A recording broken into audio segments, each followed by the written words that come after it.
everybody. Thanks for watching Boo Bradley in Japan. And today is July 1st, 2024. And in today's Let's Talk Japan topic, we will be talking about the 6-month anniversary of the Noto Peninsula earthquake that happened on January 1st. So, currently, what is happening right now in the news is there are talks and discussions about making this area turning this area more into a more tourist-like attraction that people can go to. There's a lot of programs going on that are trying to revive the local economy of that affected area, the peninsula. But what is not being addressed is the amount of people still struggling financially and living conditions for those who are displaced because of the earthquake itself. Now, I myself, I've lived through a couple of big earthquakes here in Japan, starting from the 2011 earthquake.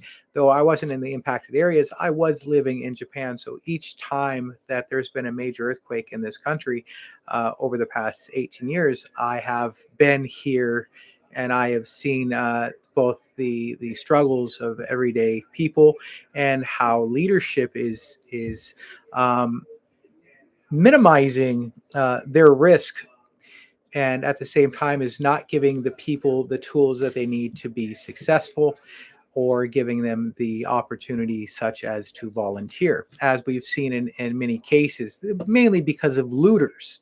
And if you don't think looting doesn't happen, it happens more often than not. That's why the volunteer system isn't really going as well as some people would hope. There's a lot of backstory to that, and I'm not the person to best talk about it, but I will discuss the 6 months where we're at today. So I feel, and I think we all should consider making better emergency plans when it comes to long-term emergencies after the relief efforts of government mandated handouts, if you would call them handouts here in Japan, were exhausted. Those things usually take about 2 to 3 weeks, and once the exhaustion of both the financial and the manpower, which will be a problem here in the near future, that actually hasn't been addressed of how things will be managed.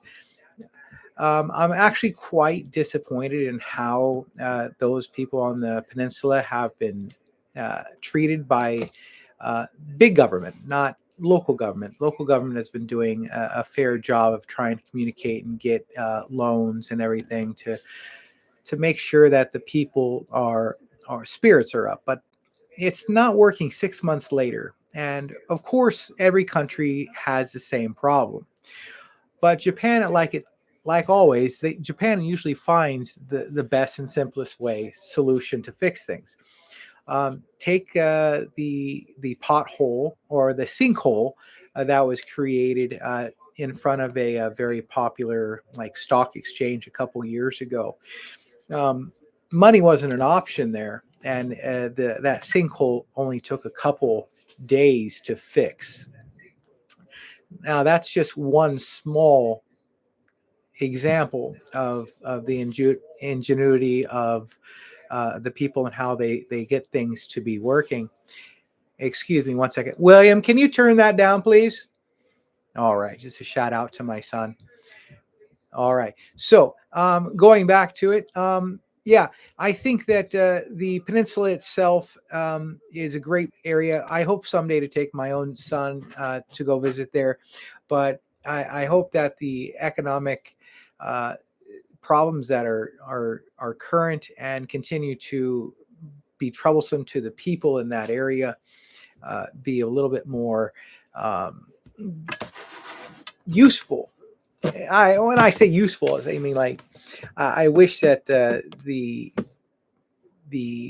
financial burdens that are set to them and the high cost of food and the supplies are reasonably priced instead of overpriced.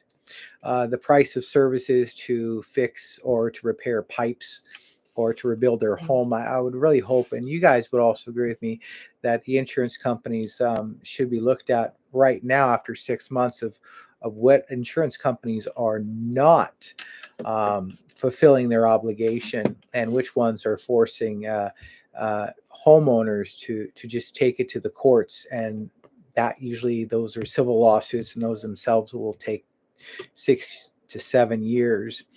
And saying that it is a very common practice for insurance companies. I've kind of switched gears now. I hope you guys would think about doing some research on how insurance companies are working and operating in those areas, and how they are affecting the lives of those people who have already been affected. Take some time to research, see how things are going, see how we can make better changes to make sure that those affected by earthquakes around the world are handled better, and so that they can go back to their way of life as best as they can. So, all right, guys, thanks for watching my 5-minute video. I hope to see you guys in the next video. Thanks for watching. See you later. Bye. All right, that was fun.